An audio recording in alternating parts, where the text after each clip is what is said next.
আশা, আপনি এসেছেন? সবাই কি সব যেন বলছিল। মা একবার কাঁদছেন, একবার আমায় জড়িয়ে ধরছেন, কবরেজ মশাইও কি বলে গেলেন। আমি তো কিছুই বুঝতে পারছি না। আপনি কি বুঝছেন? আমি সবই বুঝেছি, শুধু একটা জিনিস বুঝতে পারছি না। তুমি তো এত ছোট, তোমার মতো বাচ্চার কোলে আর একটা ফুটফুটে বাচ্চা আসবে, সেটা কি করে? না না, এটাই ঠিক আমি বুঝতে পারছি না। আর তার উপরে সে আবার এসে তোমাকে আদু আদু গলায় মা বলে ডাকবে। সত্যি আশা, আমার তো বিশ্বাসই হচ্ছে না। আমি তো ভাবতেই পারছি না যে আমার সেই ছোট্ট আশা মা হতে চলেছে। সত্যি সত্যি এমনটা হবে? না না, আপনি এসব মন গড়া কথা বলছেন। আমি বোধহয় কোনো কোনো স্বপ্ন দেখছি। না আশা, স্বপ্ন নয়, এটাই সত্যি, এটাই বাস্তব। তুমি আমার পরিবারের এতদিনের স্বপ্ন আজকে সত্যি করে তুলেছ।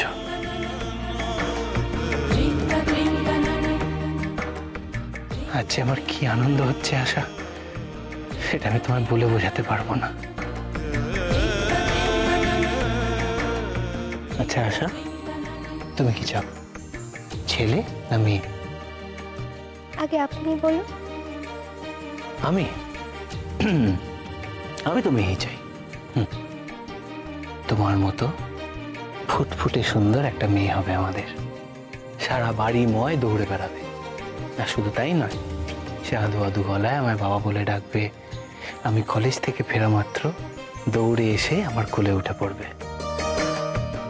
আমিও তার জন্য অনেক খেলনা এনে দেবো। সত্যি আশা, ভাবলেই যেন আমার গায়ে কাঁটা দিয়ে উঠছে। আর আর কি করবে সে? থামলেন কেন, বলুন না। বলবো, সব বলবো, কিন্তু আগে তুমি আমার একটা কথা বলো। সকাল থেকে তুমি কি কি খেয়েছো? আমার তো খিদেই পাচ্ছে না, ওই একটু শুধু শরবত খেয়েছি। সে কি, খিদে পাচ্ছে না কেন? আর কি মুশকিল আশা, শুধু শরবত খেয়ে থাকলে হয়? হ্যাঁ, তোমার তো এখন বেশি করে খাওয়া দাওয়া করতে হবে, মাছ, তারপরে ডিম, তারপর ফলমূল। নিজের শরীরটা তো যত্ন নিতে হবে। কিন্তু খিদে পাচ্ছে না কেন, এটা তো ঠিক নয়। তুমি একটু দাঁড়াও, আমি আমি আমার বইগুলো দেখি। কি টনিক দিলে খিদে বাড়ে সেটা আমি বইগুলোর মধ্যেই পাবো। তুমি বসো, হ্যাঁ, আমি আসছি।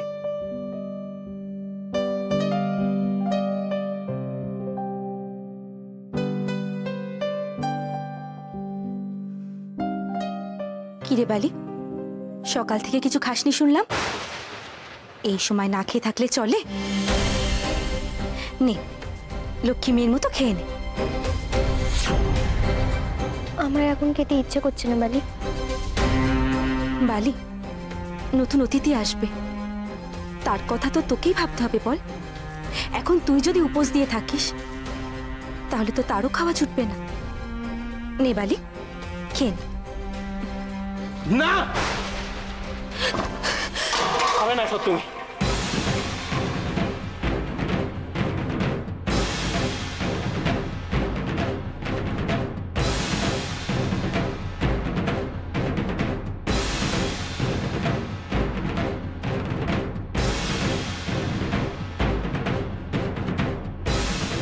এটা কি করলেন আপনি? খাবারটা এভাবে ফেলে দিলেন কেন? করলেন এমনটা? চুপ করে থাকবেন না, দোহাই আপনার। আপনি বলুন কেন এমনটা করে খাবারটা ফেলে দিলেন? আমি আমি আমি আসলে চাইনি তুমি ওটা খাও আশা।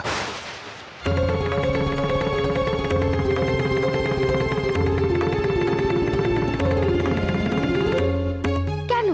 খেলে কি হবে? ওটা ওটা কাটা ফল, কখন না কখন কেটে রাখা আছে। না জেনে শুনে তোমাকে কাটা ফল খেতে দিতে পারি না আমি আশা। দেখো আশা, এখন তোমার আরো বেশি করে সাবধান থাকতে হবে। কাটা ফল তো বিষের মতো। ডাক্তাররা এখন বারণ করছে কাঁটা ফল খেতে। তাই বলে আপনি এরকমটা করলেন? এভাবে কি কেউ ফেলে দেয়? বালি আজ এতদিন পরে খুশি হয়ে নিজের হাতে আমার জন্য খাবার নিয়েছে, আর আপনি এভাবে ফেলে দিলেন। এতে ওর মনে কতটা দুঃখ লাগলো বলুন তো। আমি আমি আমার মাথা ঠিক ছিল না আসলে, বইটা দেখছিলাম তো, তাই একটু অন্যমনস্ক হয়ে গিয়েছিলাম। হঠাৎ কাঁটা ফলের থালাটা দেখে তাই জন্য ছুটে এসে, আমি দুঃখিত। আমার ওরকম করে ফেলে দেওয়াটা উচিত হয়নি। বালি, তোর বর আজকাল তোকে চোখে হারাচ্ছে দেখছি।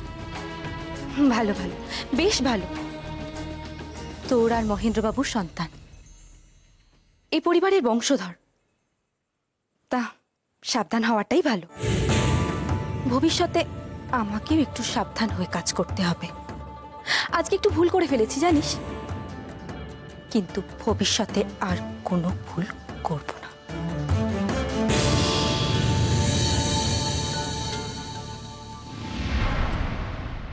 ও বেয়ারি, কবিরাজ মশাই তো এসে দেখে গেলেন, তো এখন কি একজন অ্যালোপ্যাথি ডাক্তারকে দেখালে হয় নাকি? তুই কি বলিস বাবা?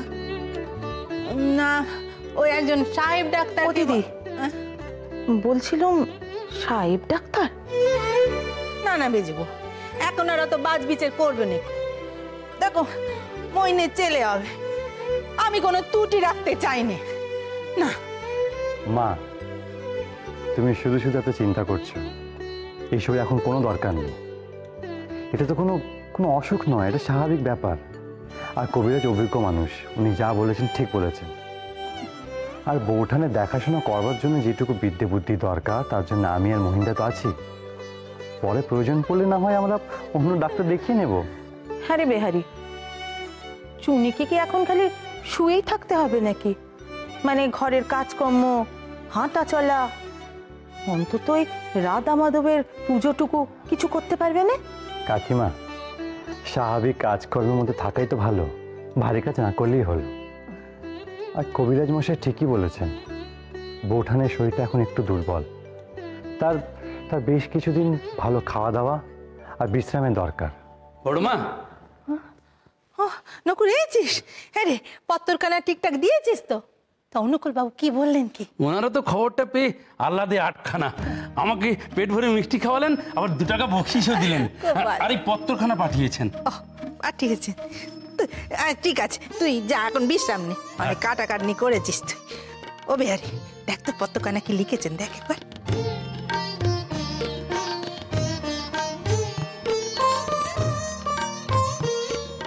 শ্রদ্ধা ভাজনেশু বেয়ান, বিজয়া প্রীতি ও শুভেচ্ছা নেবেন। বাড়ির ছোটদের আমার ভালোবাসা দেবেন। আপনার প্রেরিত সংবাদ পাইয়া যার পরনে আনন্দ লাভ করিতেছি। ঈশ্বরের কৃপায় আজ আমাদের আশা সন্তান সম্ভবা। আপনাদের ঘরে কন্যা দান করিয়া নিজেকে সৌভাগ্যশালী মনে করিতেছি। পিতৃ মাতৃহীন হতভাগিনী আশা আজ আপনাদের স্নেহ ও ভালোবাসা পাইয়ে ধন্য। আপনারা তাহার যত্ন আত্মীর বিষয়ে যথেষ্ট তৎপর, তাহাতে আমার বিন্দুমাত্র সন্দেহ নাই। তথাপি একখানা আর্জি ছিল। ও কি বেহারি, থামলি কেন? পড় না। আরজি? কিসের আরজি রে বেহারি? প্রথম সন্তান জন্মদানকালে কন্যা সাধারণত পিতৃগৃহে আসিয়া বসবাস করে। আপনাদের যদি ইহাতে আপত্তি না থাকে তাহলে যথাসত্ত্ব সম্ভব আমি আসিয়া আশাকে লইয়া যাইব। উত্তরের অপেক্ষায় রইলাম। নমস্কারান্তে, অনুকূল বাবু।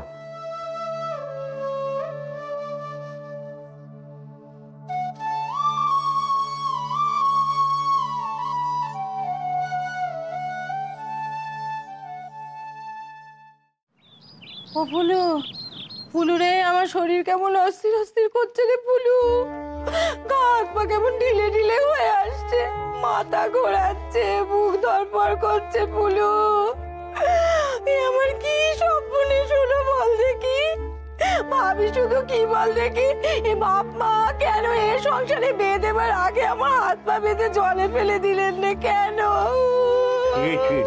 দিদি, ওরম দেবতার মতো দেখতে আমার জামাইও না, তুমি এসব বলছো দিদি? হ্যাঁ, ওরম সুপুরুষ, ওরম ওজনদার মানুষ তুমি কোথায় পেতে বলো তো? চুপ কর দেখি। সুপুরুষ, সুপুরুষ না হাতি, শুধু ওই ঘরেরটা কান্নে পিন্ডে গিলছেন আর ওজনই বাড়াচ্ছেন। আর কি করছেন? দিন রাত্রি বোনের মোষ তাড়িয়ে তাড়িয়ে বেড়াচ্ছেন। দুটো পয়সা সরিয়েছেন কি সরাননি, নিজেকে একেবারে রাজা উজির মনে করছেন, রাজা উজির। আচ্ছা দিদি, জামাইবাবুর সাথে বিয়ে না হলে তোমার কি হতো একবার ভেবে দেখেছো? হয়তো কোনো ওই চাল কলা বাটা বাঙনের ঘরে ডাটি বাটি করতে তুমি।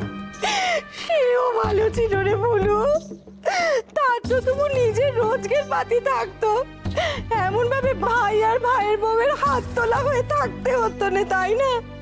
আসল কথা হচ্ছে কি, আমার কপাল পুলু, কপাল কি কপাল ভেবে দেখ, একখানা ছেলে হলো, সেও একেবারে অকাল কুষ্মাণ্ড, রোজগার পাতির কোনো নাম নেই, সে কথা আমি ছেড়েই দিলাম। বলি সে যে ছেলের বাপ হয়ে দেবত্ব সম্পত্তি আগলাবে, সে কপালও আমি করিনি পুলু। আমি ভেবেছিলাম কি বল দেখি, ভেবেছিলাম সমুর ছেলে হবে আর সে এই সব সম্পত্তির মালিক হবে। কোথায় কি, কোথায় কি, ওই ন্যাকা হতচারী বৌমা সব একেবারে ছাড়কার করে দিলে, আমার কপালে ষষ্ঠী পুজো করে দিলে সে। আচ্ছা দিদি, কোথাকার কোন নেপো দই মেরে চলে গেল, তার জন্য তুমি আমার কাঁদছো? দিদি, আমার মনে হয় কি বলতো, সমুর বইয়েরই দোষ। আমার মনে হয় এই সমুর বই বাঁচা, ওই জন্য কোনো সন্তান হচ্ছে না। কি সব মনে সে কথা ও বলো? বলো, এ তুই কি শোনালি বাপ আমার? ঠিকই শুনিয়েছি দিদি। দেখো, 3 বছর হয়ে গেল তোমার বৌমা একটাও ভালো খবর দিতে পারলো না। না, এমনটা যে হতেই হবে আমি বলছি না, তবে হতেও তো পারে দিদি। ফুলু রে, ফুলু আমার হাত পা অবশ্যই আসছে। ফুলু, এ তুই কি শোনালি? এখন উপায়টা কি সেটা বল দেখি। উপায় একটাই, ছেলের আবার বিয়ে দিয়ে দাও। সুলক্ষণা পাত্রী দেখে সমুর আবার বিয়ে দিয়ে দাও। বলি মুখ পড়া মিনসা কথাকার, এতদিনে তুই আমাকে এই বুদ্ধি দিতে এসেছিস? হ্যাঁ, আর বিয়ে দিয়ে হবেটা কি? ততদিনে তো মইনের ছেলে সম্পত্তি ভোগ দখল পেয়ে যাবে, সে তো সবকিছু দখল করে বসবে। আর আমার সমু, সে কি ছেলে নিয়ে দল দল খেলবে নাকি? দিদি, তোমার এই বড় খারাপ স্বভাব, সবার আগে তুমি ওই খারাপটা ভেবে নাও, হাল ছেড়ে দাও। বলি, আকাশ থেকে কি দৈববাণী হয়েছে নাকি যে মইনের ছেলেই হবে? মানে মানে ষষ্ঠী ঠাকুরন কি তোমার কানে কানে বলে গেছিল যে মইনের ছেলেই হবে? বলেনি তো? বলেনি যখন, কত চিন্তা করবার কিছু নেই। আমার কথা মিলিয়ে নিয়ে যদি আমি বলছি, মইনের প্রথম সন্তান হবে মেয়ে। আর নিয়ম কি, প্রথম পুত্র সন্তান ছাড়া এই দেবোত্তর সম্পত্তির কেউ উত্তরাধিকার হতে পারে না। তাই বলছি দিদি, এসব চিন্তা ভাবনা ছেড়ে তুমি সমুর বিয়ে দাও। আমি দিব্য চক্ষে দেখতে পাচ্ছি সমুর কোল আলো করে এই দেবোত্তর সম্পত্তির উত্তরাধিকার আসছে, তুমি দেখে নিও। ফুলু,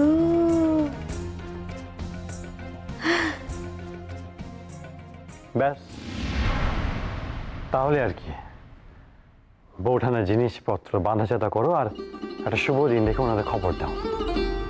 ওনারা আসবেন আর বৌঠানকে নিয়ে যাবেন। নিয়ে যাবেন, নিয়ে যাবেন বললেই হলো?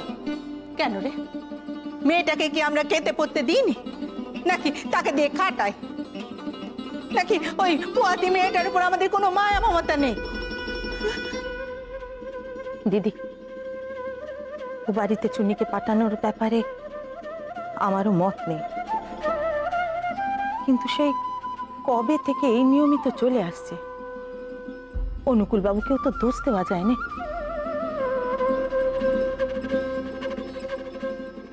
কি হলো বিহারি, তোমরা সবাই এরকম গম্ভীর হয়ে দাঁড়িয়ে আছো কেন? কিছু হয়েছে? মহিন্দা, এই চিঠিটা পড়ো, তাহলে সব বুঝতে পারবে। চিঠি? কার চিঠি? কে পাঠিয়েছে? না না, ওই মইনকে পত্র টত্তর পড়তে হবে না। মইন, তুই বল, তোর বউকে তুই ওই জ্যাঠামশাইয়ের বাড়ি পাঠাতে চাস কিনা?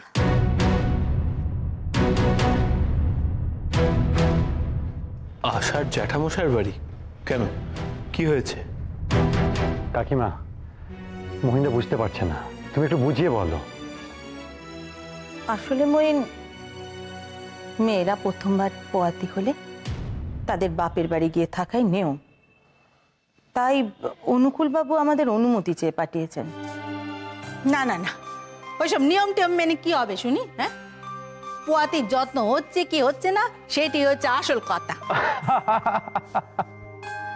সবাই মায়ের এই কথাটা মনে রেখো, কিন্তু এবার থেকে কোনো নিয়ম টিয়ম মানা হবে না, এমনকি একাদশী নিরম্ব উপবাসও রাখা হবে না। মস্করা, শুধুই মস্করা না?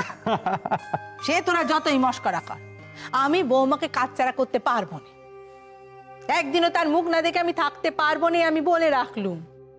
সে কথা বললে কি চলে দিদি?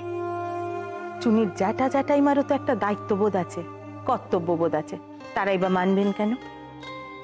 তাছাড়া শাউরি ছেলের বউয়ের মুখ না দেখে একদিনও থাকতে পারে না, এ কথা লোকে শুনলে কিন্তু নানা কথা উঠবে।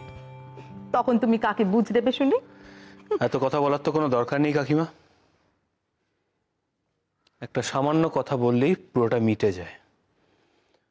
তোমরা ওনাদেরকে গিয়ে আমার নাম করে বলো, বলো যে আমি চাই না আশা ওনাদের বাড়িতে যাক, আমার আপত্তি আছে। আশা তার প্রথম সন্তান এই বাড়িতেই জন্ম দেবে, বাস এটাই আমার শেষ কথা।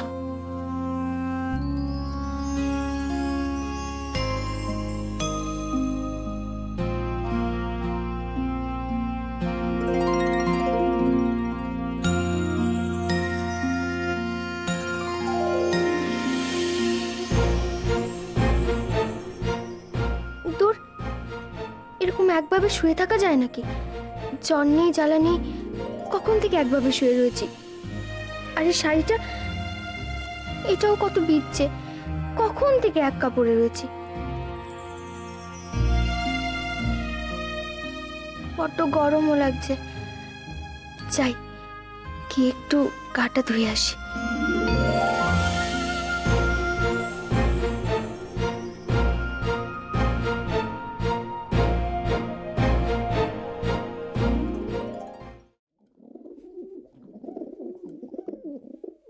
বালি,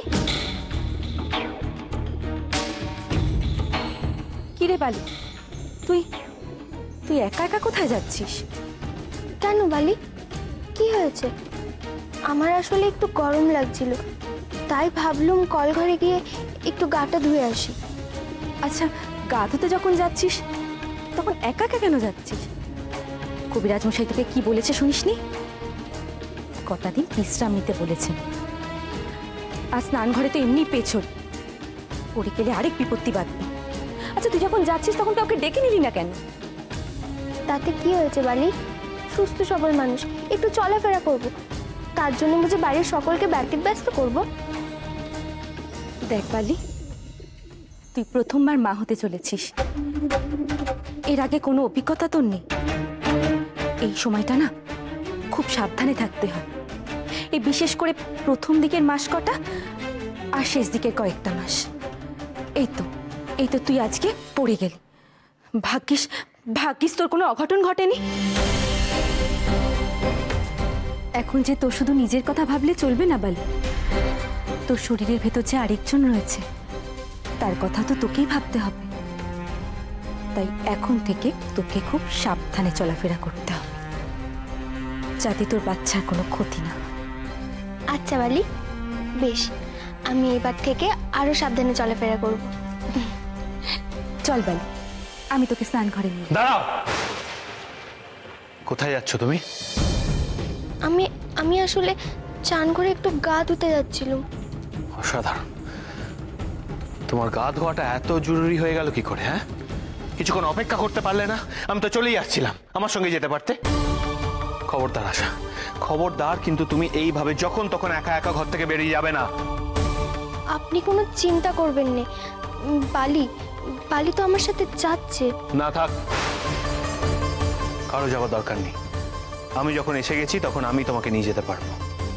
চলো আমার সঙ্গে। আর হ্যাঁ, একটা কথা জেনে রাখো, তোমার যদি আজকের পর থেকে কোনো কিছু দরকার হয় বা কোথাও যাওয়ার হয়, তুমি আগে কিন্তু আমায় খবর দেবে, বুঝতে পেরেছো? এসো।